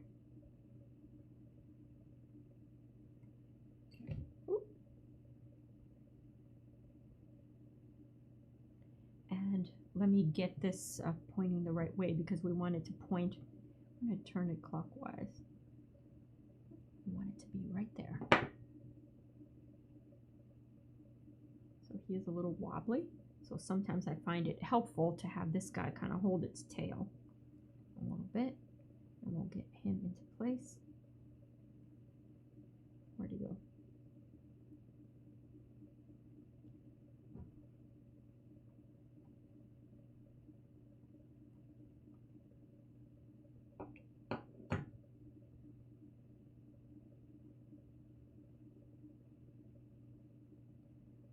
So let's solder. I like to solder where he comes in first, and then where he needs to touch later as a second step. So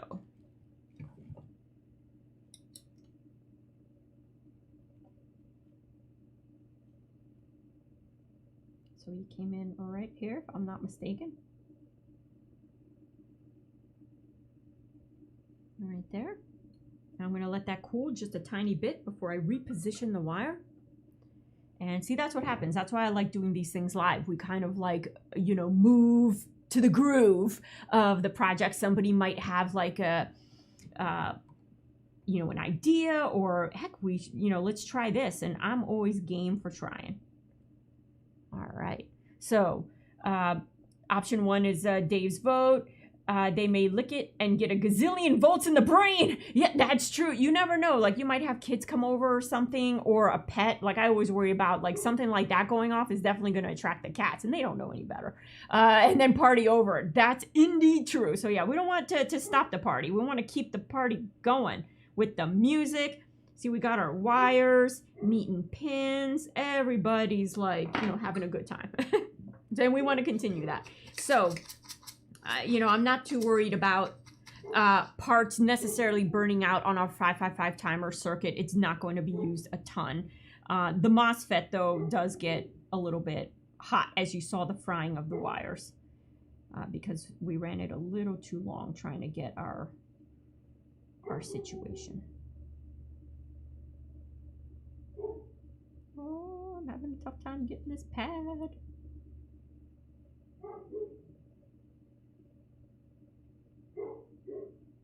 And the one nice thing, I was going to use this to push it. There we go. The PCB boards are pretty forgiving. The actual board, I have not fried. Oh, I have not fried yet. All right, so I did get a little bit of, you know, solder to tip, but we have a nice, you know, a nice line there going of solder. A smooth glob, if you will, not to sometimes my little mountainous globs. You know, we got a nice smooth glob there. And so now we have our, oh no, we don't.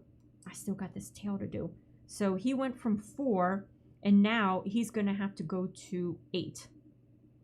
So what's the best way of him getting to 8? Maybe we'll do this.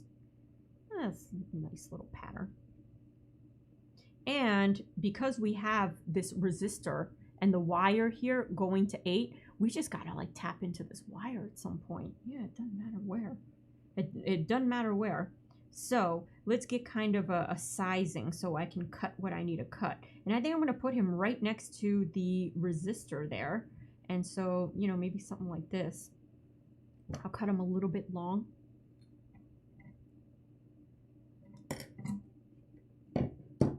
And yeah, I mean, I like the bendability of this, and it holds its shape. And so you can buy them by the box. And so it's about time for me to, you know, scavenge another box. Oh, I actually think I ordered one, come to think of it. There we go. So, got a little crease in my band there. And he's going into number 8, and I want to try and put him where this resistor is. And the wire running might be in the way, but we might be okay. And my hands are all up in your way.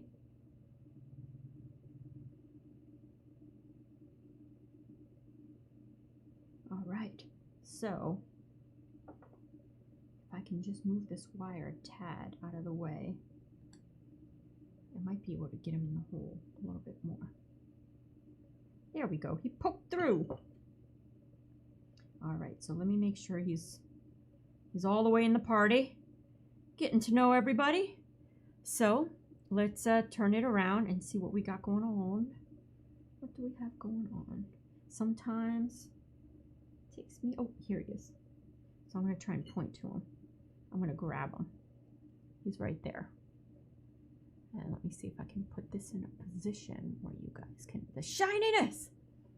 All right, so we have this top row here where this wire, resistor wire, is going from the resistor to our pin.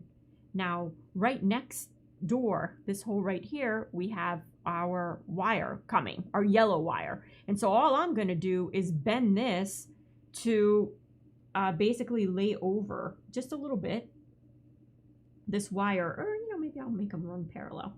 And I'm just gonna put a glob right there, and they're connected. So long as both wires, have a connection, you're good. So,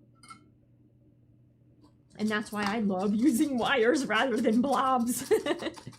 And everyone, has it their way. Some people can just like blob, blob, blob, blob, blob, blob all the way across like a boss. I am not gonna lie. I'm kind of jealous of them. But me, I'll do the wires. The only, I think, disadvantage of the blobbing is that if you ever want to change down the line, which by the time you get to PCB, you're pretty much set in your ways.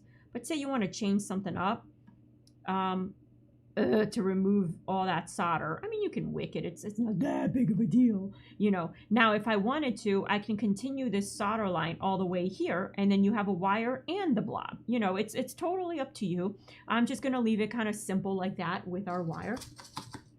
Everything connected up. And I'm just going to double check. I think that's all the permanent connections that we're doing and holding off until we get these other components. We're going to test them with the light bulb. Make sure we pick the components that win the battle royale, and then we're going to go with them.